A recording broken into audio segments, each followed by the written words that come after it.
So the Padres start out the year really well. Tatis, if he played the whole year, probably would have won MVP. And Darvish and Musgrove were like pretty good. Snell wasn't great. Lamette was kind of in and out. He Had some yeah, he injuries. had some injuries. And then who else am I forgetting in their rotation? Chris Paddock. But Paddock stinks. I don't think he's Yeah, very he's good. not good. No, He's not he's very not good. good. Morahone was a big piece that he was injured like almost the whole year.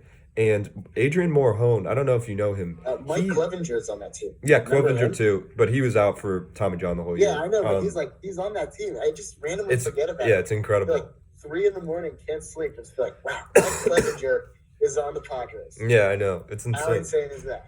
Yeah, they have He's Clevenger there. too. And then Weathers also finished the year terrible. Ryan Weathers. Yeah, just called him So up. their So starting bad. pitching was like pretty good, but like it didn't finish the year well, and I think it kind of underperformed collectively as a staff.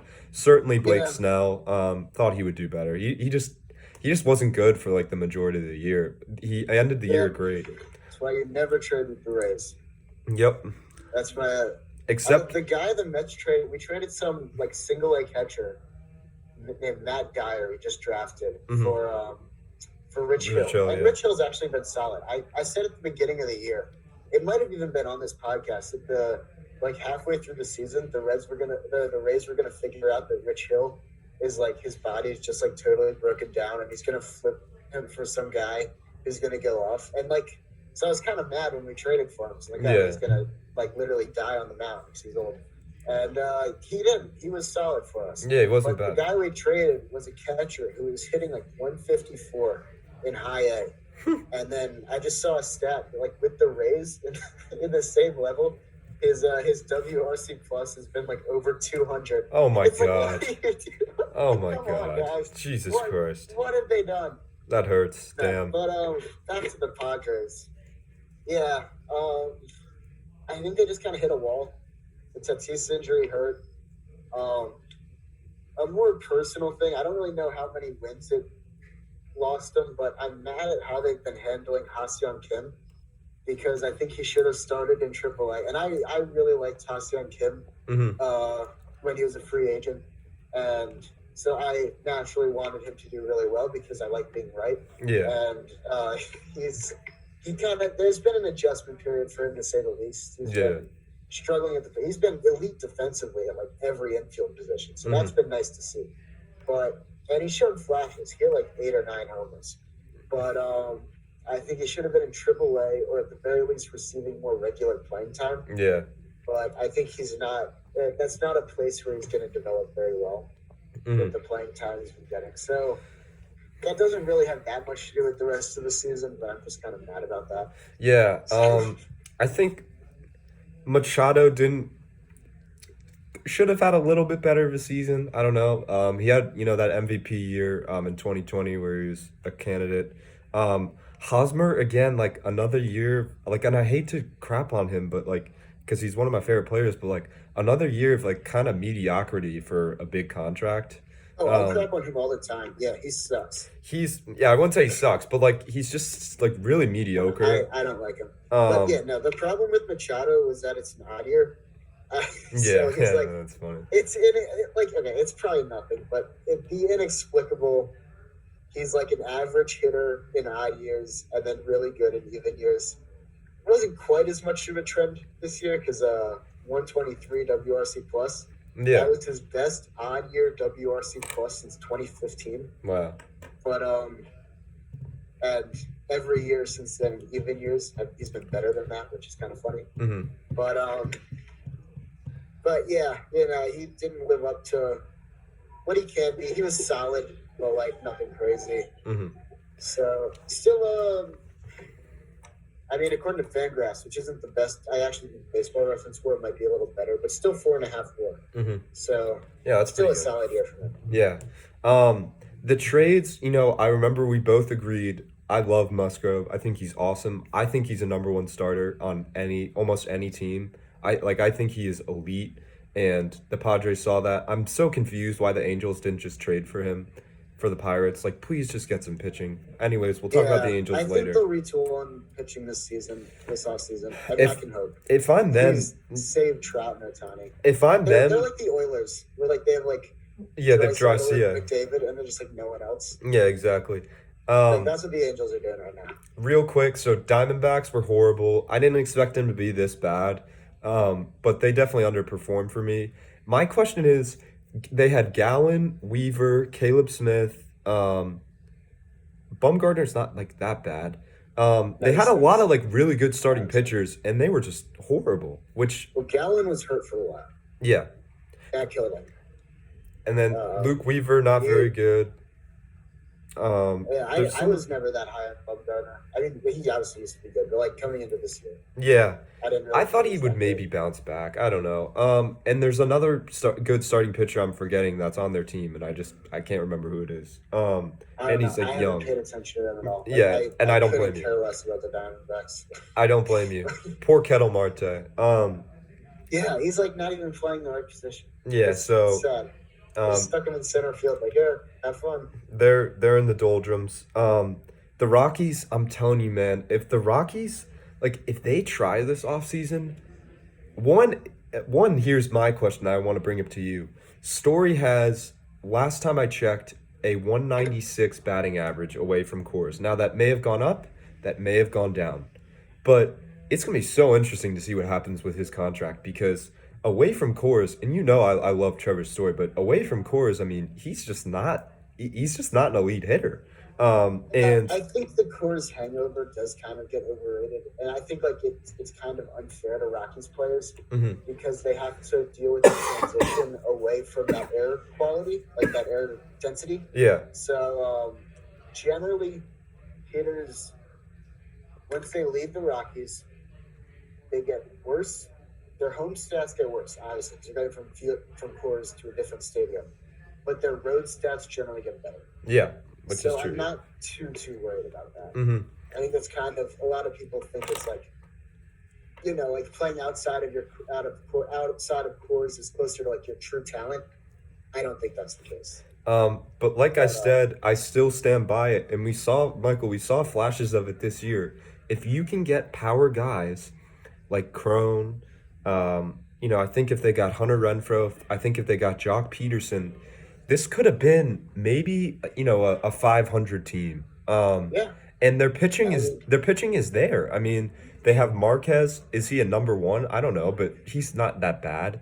Senzatella was great at the end of the year. John Gray was good this year. Freeland is a serviceable 4 or 5. They have some starting pitching. The bullpen is a mess.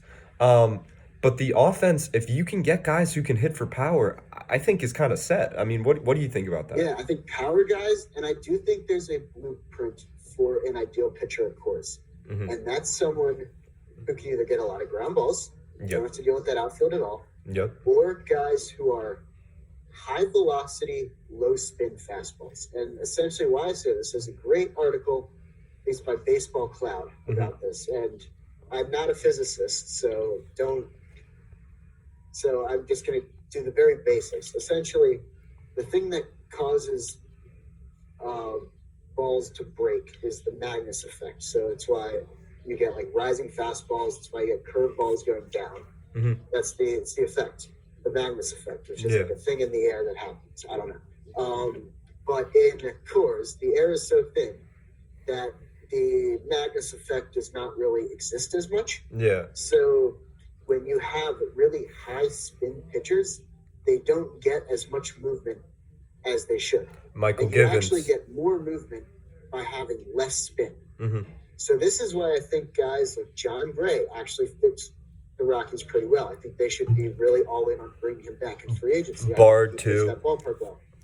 Bard, Austin Gomber, who they got in the Arenado trade. Forgot about him. Damn. Yeah, he was awesome. He fits that mold perfectly. So I think those are the guys. They need ground ballers and then high velo, low spin guys. Yeah. Those are the guys you need to be stocking your team with to play in Coors. And it seems like we'll see if their front office is smart enough to figure that out. Mm-hmm. Right now, I doubt it. Right? It's like I mean, I don't know. They hate analytics. And if you're not even looking at like basic analytics, you're probably not looking at the physics of baseball and how different types of pitches play in different stadiums. So, Yeah. are they going to figure that out? Probably not. But if there was a smarter front office there, would they be able to build a decent team that works to their advantage? Probably. Yeah, no, I totally agree. I think they could build a team that could make Coors an advantage to them. But yeah, I mean, part of me thinks like they were just like, let's get CJ Crone. He wasn't bad for the Twins last year. Like they just Well, he was didn't. good. I like CJ Crone. Yeah, no. And he was awesome this year, but I think that there was just no strategy to it at all, and not realizing that this guy's a power hitter. Let's get him to Coors. He's going to hit a ton of home runs here, and we can get him for $3 million.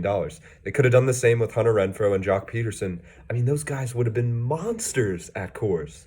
So it's frustrating to see like when stuff like that happens. But I think they're somewhat on it with Bard and Carlos Estevez, if you know who that is. Those two guys who got a lot of innings for them. The Daniel Bard story is fascinating. It is, and I know it well because he's a Red He Sox. hadn't pitched from like 2014, right? Yeah. Out of baseball. So for 2015, yeah, and then I think he went to coach like UNC, and then he worked his way back in, first round pick. Obviously, you can tell with the arm talent, and he's still thrown like 99. Yeah, that's great stuff for him. 99 in course too, which is impressive. Because the ball is kind of harder to grip.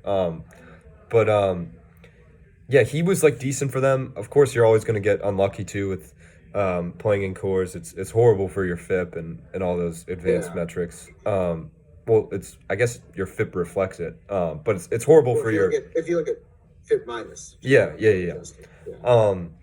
But enough Rockies talk. Hopefully they can get a better front office that kind of puts a plan into winning. I always wonder like if they kept Arenado and they got another starter and then got a bunch of power hitters, what they could have done. It's a real shame they're losing Story.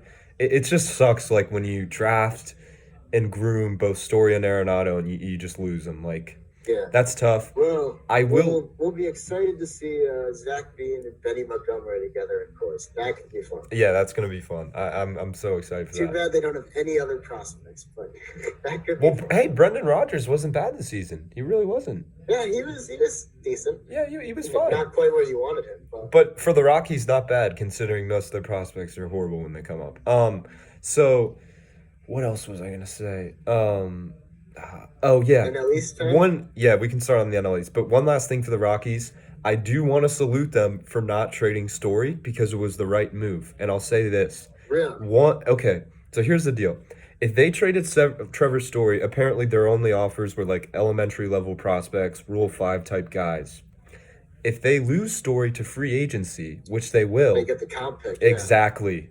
And that's going to be better than any other prospect you were getting in the draft, and that way in a trade, my bad. And furthermore, you also I guess get a little more revenue, and your fans aren't like, oh, we're such a sellout of a team, we just trade all of our best players, blah blah blah. So that was one smart move by the Rockies. Hats off to them for doing that. I thought that was smart. I also hate the let's just trade Trevor Story and get back 3 guys who nobody's ever heard of, who's not going to be, you know what I mean? Like, yeah, no, I get that.